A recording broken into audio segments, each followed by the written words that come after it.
Sometime C for சிஎஸ்கேவா இருக்கலாம். நேரமும் C for cat இருக்குமா? சம்டைம் சி ஃபார் சிஎஸ்கேவா இருக்கலாம். சம்டைம் சி ஃபார் கம்பேக் கூட இருக்கலாம். அதே விஷயம் ருத்ராஜுக்கு மட்டும் நீ படலை, ருத்ராஜுக்கு மட்டும் பட்டிருந்ததுன்னா 220 மட்டும் ஸ்கோர் பண்ணி ஈஸியாக இன்னும் சீக்கிரமா மேட்ச் வச்சிருக்கலாம். ருத்ராஜ் நெக்ஸ்ட் மேட்ச்ல அடிப்பாருன்னு நம்புறேன். அடிச்சாருன்னா நாம தான் அவ்வளோதான் ஃபினிஷ். ஆனா இந்த முறை நல்ல ஒரு சேஞ்ச், உங்களை தாண்டியே உள்ள செமஃபீல்டு இந்த முறை. Overton salute. ஆஹா என்ன bowling. 18 for 4, 4 over 18 run 4 wicket.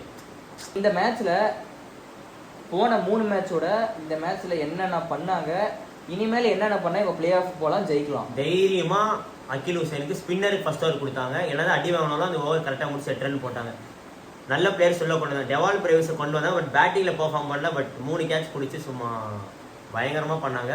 Fielding, batting, bowling all அந்த மாதிரி பண்ணாங்க. ஆல் ஏரியா அண்ணன் கில்லின்ற மாதிரி பெர்ஃபார்மன்ஸ் பயங்கரமாக பண்ணாங்க. இதுதான் கம்பேக். இதோட முடியாது, ஸ்டார்ட் ஆயிருக்கு. இருக்க போது அடுத்த மேட்ச்க்கு வெயிட் பண்ணிட்டு இருக்கேன். கேகேஆர், எஸ்ஆர்எச், எம்ஐ இந்த நெக்ஸ்ட் 3 மேட்சஸ் எப்படி பெர்ஃபார்ம் பண்றாங்கன்னு பார்த்துட்டு கண்டிப்பா அடுத்த 3 மேட்ச் பயங்கர பெர்ஃபார்ம் பண்ணுவாங்க. Come back